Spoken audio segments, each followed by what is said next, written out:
안녕하세요. 공인중개사 시험을 과목별로 정리하는 시간, 시니어를 위한 공인중개사 마스터입니다. 공인중개사 민법은요, 학습 계획을 잘 세워서 공부하는 게 중요한데요. 이 방대한 양을 외우려고만 하지 마시고 기출 문제를 먼저 확인해보고 어떤 부분들이 출제 빈도가 높은지 확인하면서 공부를 하시는 게 중요합니다.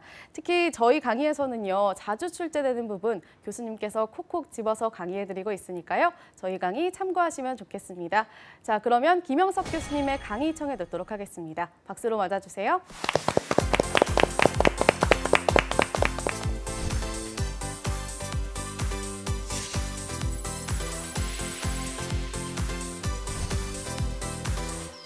김영석 교수입니다. 자, 이번 시간은 지난 시간에 이었어요. 물권의 효력이라는 이야기예요. 이 물권은 그 종류에 따라서 우리 민법 규정에 물권의 내용을 개별적으로 다 뒀습니다.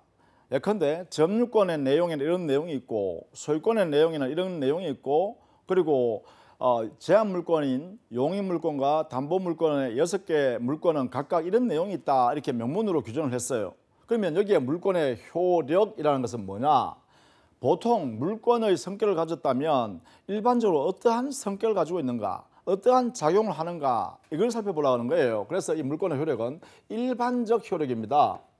자, 물권이라면 일반적으로 이러한 효력이 있다라는 거예요. 가장 큰 특징이 두 가지입니다. 물권은 직접 그 대상인 물건을 지배해서 이득을 취할 수 있는 지위를 우리는 물권이라고 한다고 했어요. 직접 이득을 취할 수 있는 힘. 그러니까 이 물권은 채권보다는 원칙적으로 힘이 세다 이렇게 되겠죠. 그래서 채권에 대해서는 우선적 효력이 있다. 그래서 물권과 채권이 부딪히면요, 물권이 이긴다. 이것을 우리는 물권의 우선적 효력이라고 합니다. 예를 들면 대표적인 채권이요, 임차권이라는 게 있어요. 임차권이 있고 또 소유권이라는 게 있어요. 또 지상권이라는 게 있어요. 이런 물권, 이 물권과 임차권자와 이 물권자가 싸움이 붙으면 누가 이기느냐? 당연히 물권자가 이기는 것이 원칙이다 하는 거예요. 그게 우리는 우선적 효력이라고 한다. 그 다음에 두 번째는요, 만약에 물권을 가지고 있는 물권자가 타인으로부터 위협하거나 또는 정당치 아니한 내용으로 침해를 당한다든가 아니면 위협 여부도 따지지 않고 그 물권자의 물권을 침해하는 요소가 타인으로부터 발생시켰다라고 하면 이때 물권은요, 그 물건을 지배해서 이득을 취하는 것이 민법이 보호되어 있잖아요. 그러면 이 침해되는 요소를 제거해야만 배타적으로 그 이익을 직접 취득할 수 있겠죠. 그러니까 당연히 그 침해되는 내용을 제거할 수 있는 힘이 물권에서 나와야 합니다. 이 내용을 우리 민법에서는 물권적 청권이라 한다. 이렇게요. 물권이 침해당했을 때 그 침해되는 내용을 제거해버리고 물권의 실효성, 그 물건을 직접 지배해서 이득을 취할 수 있도록 하는 제도가 바로 물권적 청권이라는 제도가 존재하게 됩니다. 그래야 물권의 실효성을 보장할 수 있겠죠. 그죠? 그것이 바로 물권적 청권입니다. 그래서 우리는 심화 과정에 들어가면요, 이 물권적 청권에 관해서는 조금 더 상세하게 내용을 할 겁니다. 의미만 이해해 두시기 바랍니다. 우선적 효력이라는 것은 물권은 채권보다가 훨씬 더 강력한 힘이 있기 때문에 채권보다 우선한다. 두 번째는 물권이 만약에 타인으로부터 침해당하면 물권자는 그 물권을 가지고 침해를 제거하라, 배제하라, 그 물건 내가 지배해야 할 물건을 돌려달라 이렇게 할 수 있는 권리를 물권을 청구한 이름으로 인정한다. 따라서 물권 청구권을 인정함으로써 물권이 진짜 물권의 효력을 유지할 수 있다. 이걸 우리는 실효성 보호 보장 이렇게 합니다. 이것을 위해서 필요하다. 그래서 청구하는 모습은요, 나중에 배우겠습니다만 반환을 청구한다든가, 즉 물권자는 그 물건을 대상으로 직접 지배해야 되니까 지배할 대상인 물건을 다른 사람이 가지고 가버리면 그 물건 돌려달라고 할 수 있어야겠죠. 그것이 바로 반환 청구권이에요. 청구의 모습이 반환 청구권이 있고 또 방해하는 요소가 있으면 그 방해하는 내용을 제거하라. 이렇게 제거를 청구할 수도 있겠죠. 그 다음에 방해 제거하는 뭐냐, 당의 목적을 내가 지배를 하고 있는데 누군가 방해를 하고 있기 때문에 지배를 완벽하게 할 수 없다. 그러면 방해되는 요소를 치워라 할 수 있어야겠죠. 그것이 바로 제거 청구예요. 뭐 제거를 보통 우리는 배제라고도 합니다. 배제하라 이렇게 할 수도 있어요. 배제. 그 다음에는 이 방해가 존재하지는 않지만 지금 현재는 방해 안 해요. 그런데 장차 객관적으로 봤을 때 방해가 곧 발생될 여지가 있다. 그런 염려가 존재한다 그러면 미연에 방지해야만 이 물건이 보호되겠죠. 그러니까 방해가 예상되니까 미리 예방 조치를 취해라라고 할 수도 있겠다. 그죠? 이것을 우리는 방해 예방 청구권이라고 합니다. 이렇게. 그래서 이 청구의 모습은 반환 청구, 방해 제거 청구, 방해 예방 청구 이 세 가지 형태를 가지고 물권이 실효성 보호하는 방법으로 채택하고 있다. 이런 이야기예요. 자, 그럼 이러한 물권이 움직이는 모습입니다. 이 변동이라는 것은 그 물권이 발생하기도 하고 변경하기도 하고 소멸하는 그러한 현상이 발생할 수도 있죠. 그러한 내용을 통틀어서 우리는 물권 변동이라 한다. 즉 물권의 발생, 변경, 소멸을 총칭해서 우리는 물권 변동이라 합니다. 이러한 다른 말로 쓰면 물권의 득실 변경 이렇게 하기도 하죠. 득, 취득했다. 취득이니까 발생이겠죠. 그 다음에 변경, 이 변경은 여기 있는 변경이죠. 그 다음에 여기에 실, 이 실이 바로 뭐예요? 이 소멸이겠죠. 소멸. 그래서 물권의 득실 변경이나 물권의 변동이나 같은 뜻이다. 같은 뜻이다. 이렇게 보시면 되겠죠. 자, 그러면 그러한 물권이 발생, 변경, 소멸하는 현상이 발생하면 원인이 있어야겠죠. 어떤 이유 때문에 물권이 발생하기도 하고 변경하기도 하고 소멸하기도 합니다. 이때 그 원인은 크게 보면 두 가지가 있다라는 거예요.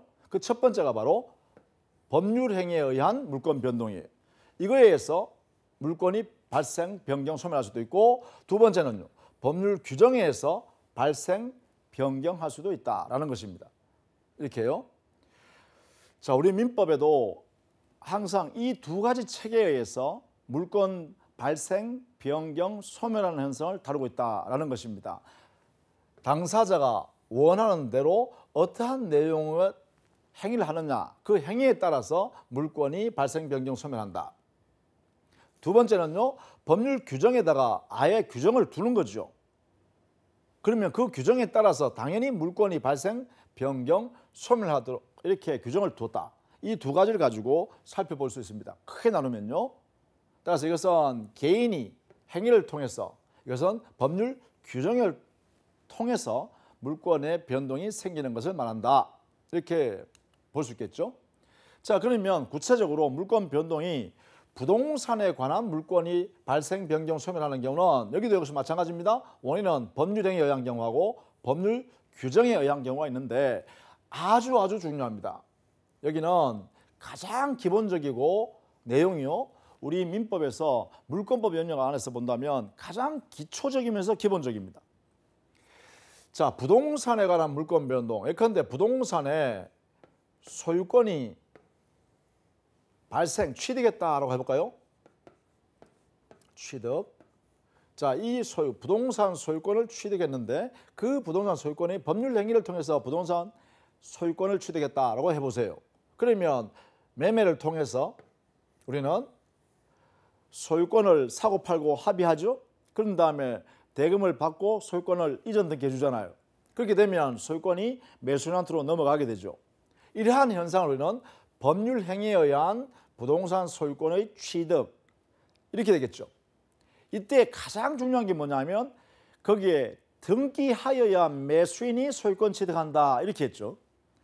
그것이 바로 민법 186조에 명문으로 강행 규정으로 이렇게 만들어놨다는 것입니다. 여기에 보면 물권 변동에 관하여 당사자가 거래행위를 통해서 법률행위를 통해서 이렇게 부동산의 소유권 같은 물권이 움직이게 된다고 하면 반드시 등기가 있어야 한다. 이 말이 가장 중요한 말이에요. 그러니까 매수인이요. 부동산 매도인한테 대금을 아무리 다 지급했다 하더라도 또 그 부동산을 인도받아서 매수인이 점유하고 있다 하더라도 등기를 하지 않았다면 소유권자가 아니다 이 말입니다.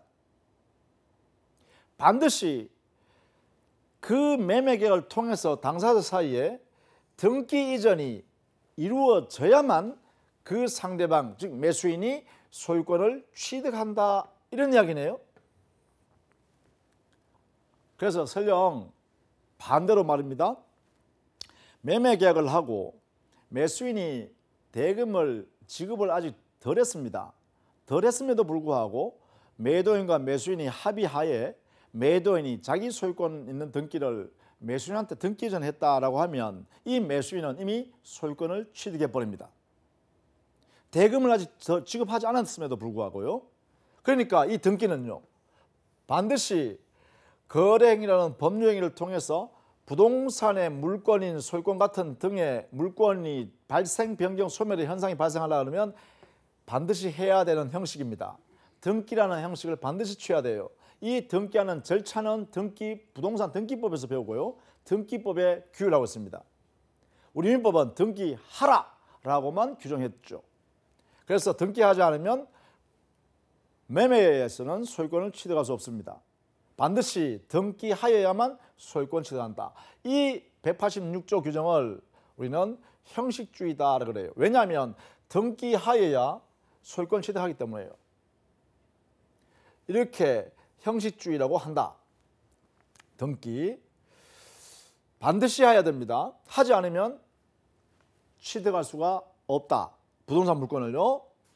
그런데 법률 규정에 의하여 부동산 물권이 발생, 변경, 소멸하는 현상이 발생하는 것은 여기는 등기를 요하지 아니한다. 우리 민법에 이렇게 놨어요. 이게 민법 187조의 가행법규로 규정을 두었습니다. 그러면 법률 규정에 따라서 뭐 소유권을 취득한다든가 하는 경우에는 등기를 하지 아니하여도 이미 그 부동산 소유권을 취득했다 이래야 되겠죠. 그러한 대표적인 예가 우리 민법에는 상속이라는 사유가 발생하면, 그러면 피상속인이, 돌아가신 분을 우리는 피상속이라 그럽니다. 돌아가신 피상속인이 가지고 있는 부동산 물권을 사망이라는 사유만 있기만 하면 상속이라는 현상이 발생하고, 그 상속이라는 현상은 그 돌아가신 피상속인이 가지고 있던 모든 부동산 물권 외에도 마찬가지입니다만 여기서는 부동산이니까 부동산 물권이 등기 이전을 상속인이 하지 아니하였더라도 상속인에게 이미 그 물권 전부가 이전되어 있다 이 말입니다. 왜냐? 등기를 요하지 아니한다라고 우리 민법이 규정으로 만들어놨기 때문에요. 상속, 그 다음에 공용징수, 보통 수용이라 그러죠. 우리 사회에서는 그죠. 수용 당했다 이렇게 표현하죠. 수용. 이런 현상도 마찬가지. 또 판결, 법원에서 이 부분은 갑의 소유 부동산으로 한다, 이 부분은 을의 소유 부동산을 한다, 이렇게 판결로서 딱 판결했다. 그 판결이 확정되면 국가가 딱 명령해서 만들어줬잖아요. 그래서 이때는 등기를 요하지 않는다 이렇게 되는 거죠. 그 다음에 경매, 보통 공적기관에서 하는 경매입니다. 사설기관에서 하는 경매가 아니고 공적기관, 예컨대 법원에서 경매한다든가 아니면 세무서에서 공매를 한다든가 뭐 이런 게 있죠. 이렇게 공적기관에서 하는 경매예요. 여기서 경락 대금을 완납하면 그 완납되는 순간에 등기 이전은 하지 않았지만 아직 이미 그 부동산의 물권을 취득한다, 소유권 취득한다는 거죠. 이렇게. 그래서 상속, 공용징수, 판결, 경매 이런 원인을 기초로 해서 우리 민법 규정에서 등기를 요하지 않고 당연히 부동산 물권을 취득한다 이렇게 규정해놨다는 거죠. 이렇게요. 물론 우리 판례는 이 외에도 많은 사유를 인정하고 있어요. 그것도 역시 우리는 심화 과정에 가서 그 내용을 구체적으로 아마 숙지해야 될 겁니다. 자, 이 정도로 보시면 되겠죠. 여기서 가장 중요한 말, 법률 행위에 의하여 거래 행위를 통해서 당사자 간에 거래했을 때는 반드시 등기하여만 소유권, 부동산 물권을 취득한다. 그러나 우리 민법의 규정에 따라서 부동산 물권을 발생, 변경, 소멸하는 취득이 발생할 때는 이때는 그 규정에 따라서 그대로 물건이 움직이기 때문에 등기를 요하지 아니한다. 이 두 가지는 절대로 놓치면 안 되는 것입니다. 우리 시험에 꼭 출제되는 영역이기도 하죠. 그러니까 이만큼 기초적인 부분에서도 다룬다라는 것입니다. 자, 그다음에 동산물권인데요. 시험은 거의 잘 안 나옵니다만 여기에 개념 정도 알아두셔야겠죠.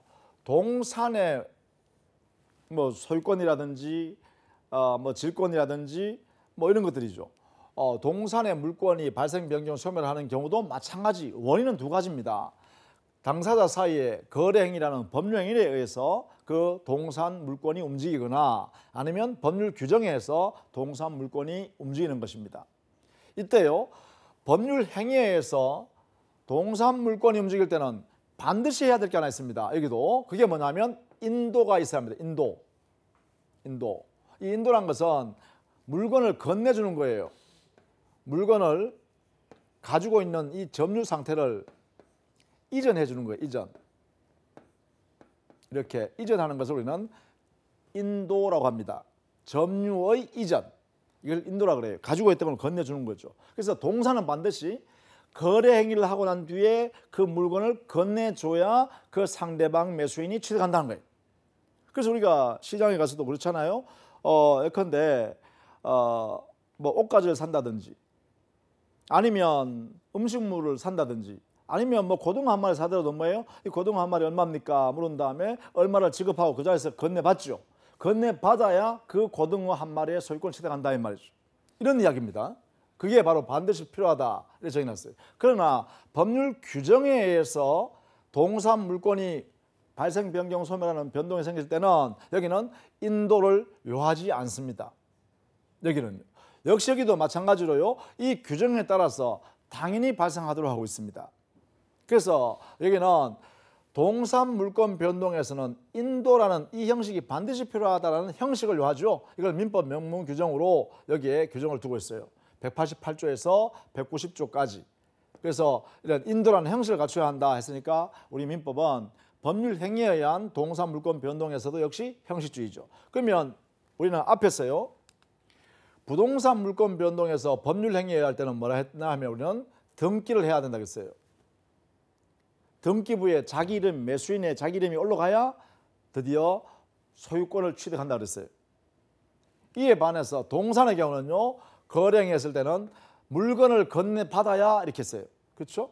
물건을 건네받아야. 그래야 당의 동산 소유권을 취득한다. 이렇게 정리하시면 되겠죠. 자, 그 다음에 이러한 물건이 소멸하는 거예요. 그러니까 물건이 이 세상에서 소멸하는 것을 우리는 절대적 소멸이라고 그래요. 절대적 소멸. 그러면 그 물건이 어떤 사유가 발생하면 이 세상에서 절대적으로 소멸하는가? 원인을 알아둬야겠죠. 자, 이 원인은 대체로 공통된, 지금 보통 물건이 갖추고 있는 그러한 내용의 공통된 사유예요. 여기에는 대표적으로요. 어떤 물건이 멸실되어 없었다. 목적물이 멸실이요. 멸실이란 말은 이 세상에 물건이 없어졌다는 거죠. 멸실. 그 다음에 소멸시효 제도에 의해서 소멸하기도 합니다. 이 소멸시효라는 것은 우리 민법에 정해져 있는 일정한 기간 동안 그 권리를 가지고 있는 당사자가 그 권리를 한 번도 행사하지 않았어요. 불행사가 이 일정한 기간 동안 계속되어서 행사하지 않다. 그렇게 되면 그 가지고 있던 권리는 소멸하고 없어진다는 제도를 우리 민법에 만들어놨어요. 그 제도를 뭐라 하냐면 소멸시효라고 그래요. 시간이 경과하면 유효한 효력 있는 권리가 소멸하여 없어지는 제도입니다. 그 시간은 기간으로 우리 민법이 정해놨습니다. 예컨대 보통 일반적인 채권의 경우는 뭐 10년간 행사 안 하면 그 채권은 소멸합니다. 이렇게 돼 있죠. 그래서 10년 되기 전에, 즉 변제기 도래한 날로부터 10년 되기 전에 반드시 채권자는 뭐예요? 채무자한테 돈 갚아라 라고 소송을 제기하죠. 그래야 그 채권이 소멸시효 걸리지 않는다 이 말이에요. 자, 소멸시효는 여러분 상식적인 개념으로 알아두시기 바랍니다. 다만 물권에서는요 20년간 행사하지 아니하면 이렇게 돼 있어요.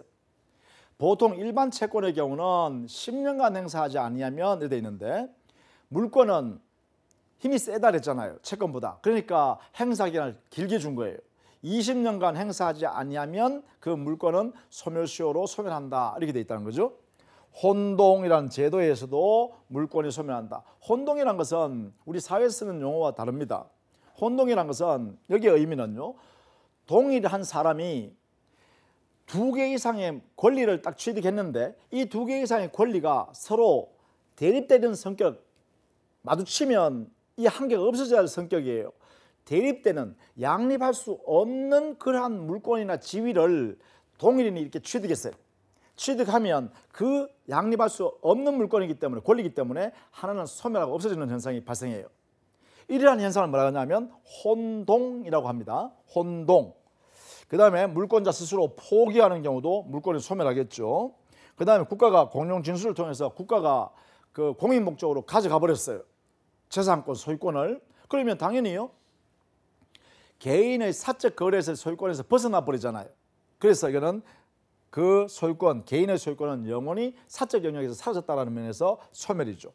또 몰수요. 이건 재판을 통해서 국가가 몰수해 가버리는 거죠. 이것도 그죠? 이런 경우도 역시 물권이 절대적으로 소멸하는 것이다. 이렇게 보는 거죠. 자, 개별 물권으로서요. 이제부터는 이걸 그냥 각칙이라 그래요. 물권의 각칙, 점유권부터요. 여기서부터는 개별 물권들을 우리 민법에 어떤 내용으로 규정되어 있는가를 보는 겁니다. 자, 여기서는 대표적인 내용만 또 우리가 이 입문 과정에서 알아둬야 될 내용 정도만 제가 소개해 드립니다. 그리고 제가 소개하는 정도만 입문 과정에 정리해 두시기 바라고 그 내용 전부는 또 심도 있는 내용은 기본 및 심화 과정에서 다루도록 하겠습니다. 자, 먼저 점유권이란 것은 뭐냐 뜻입니다. 점유권이란 그 물건을 사실상 지배하고 있는 상태로 있으면 점유권이 만들어져 버립니다. 어떤 물건을 사실상 지배하고 있는 상태로 있으면 그 지배하고 있는 사람에게 우리 민법이 점유권이라는 물권을 부여합니다. 그래서 점유권은 사실상 물건을 지배하고 있는 상태, 이걸 점유권이라 합니다. 이렇게요. 그래서 기본적으로 이 점유권은 기본적으로요. 이 사실상 여기에 핵심이에요. 어떠한 권리가 있기 때문에 그 물건을 지배하고 있는 것이 아니라 그냥 그 물건을 지배하고 있기 때문에 권리가 발생하는 거예요. 그 권리 이름이 점유권이라고 한다는 거죠. 그래서 우리는 보통 점유권은 사실상의 물권이다 이렇게 표현하기도 합니다. 이에 반해서요. 본권은요. 이 본권은 보통 우리는 소유권이나 제한 물권을 우리는 본권이라고 그래요. 제한 물권은 지상권, 지역권, 전세권인 용의물권과 유치권, 질권, 저당권인 담보물권을 합쳐서 제한물권이라고 그런다 그랬습니다. 그래서 소유권에서부터 삐져져 나와 있기 때문에 소유권을 제한하기 때문에 제한물권이다 이렇게 표현해요. 이러한 소유권과 제한물권을 보통 우리는 본권이라고 합니다. 이 본권은 지배할 수 있는 권리의 성격을 갖습니다. 물건을 지배할 정당한 권한이 되는 것들을 우리는 본권이라고 그래요. 그래서 본권과 점유권을 구별할 수 있어야 됩니다.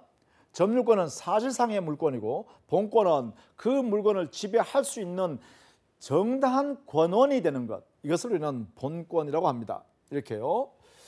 그래서 보통 우리가 타인의 물건을 슬쩍 훔친 사람 있죠. 도둑이요. 도둑을 우리는 법에서는 도인이라고 합니다. 도인. 도둑이요. 이 도인을 우리 살펴보면 자, 타인의 물건을 지하철이나 전철에서 슬쩍 훔쳤다 해보세요. 지갑을 훔쳤다. 그러면 훔쳐가지고 밖에 나왔겠죠. 이 도인이라는 사람, 도둑놈은 뭐는 아니다. 소유권 없죠. 본권 없어요. 그 훔친 지갑을 자기가 소유할 권리는 없습니다. 그런데 지금 현재는 어떻게 있나요? 그 훔친 물건을 가지고 있죠. 지배하고 있죠. 이 지배하고 있는 현상이 뭐라고요? 우리 민법에서는 점유권이라고 합니다. 따라서 이 도인, 그 훔친 물건에 대해서는 이 사람은요, 점유권은 인정된다. 그러나 소유권, 기타 본권은 없다. 이렇게 되겠죠. 그러니까 점유권과 본권은 관념적으로 구별을 해야 한다는 것입니다.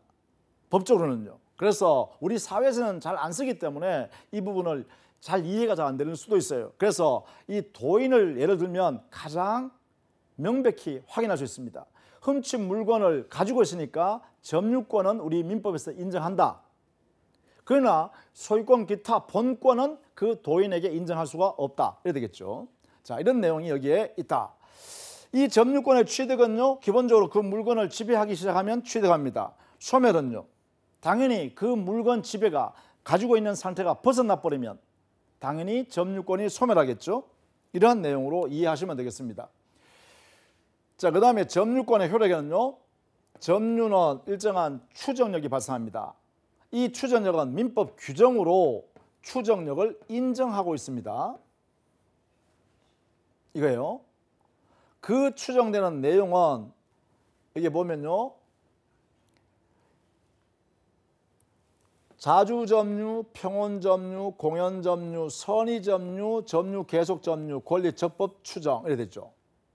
그래서 총 6가지인가요? 이렇게 6개? 6가지가 우리 민법이 추정한다라고 규정으로 되어 있다는 거죠. 어떤 사람이 어떤 물건을 점유하고 있으면 그 점유하고 있는 그 사람한테는 그 점유가 소유 의사로 점유하고 있구나라고 추정해요.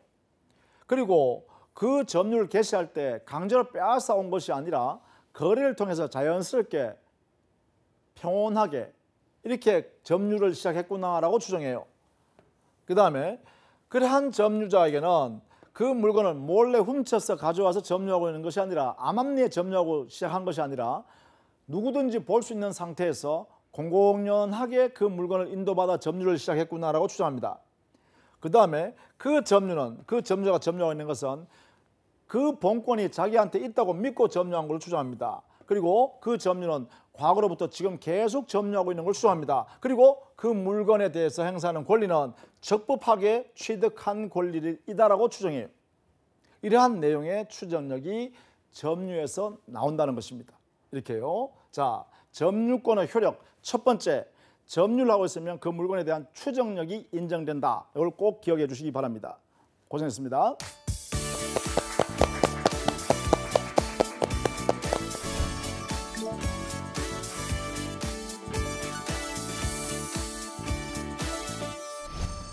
네, 김영석 교수님의 열띤 강의 잘 들었습니다. 오늘 강의 다시 보고 싶으신 분들은요, 유튜브나 한국직업방송 홈페이지에서 볼 수 있습니다. 저희는 다음 이 시간에 더 알찬 소식으로 찾아올게요. 고맙습니다.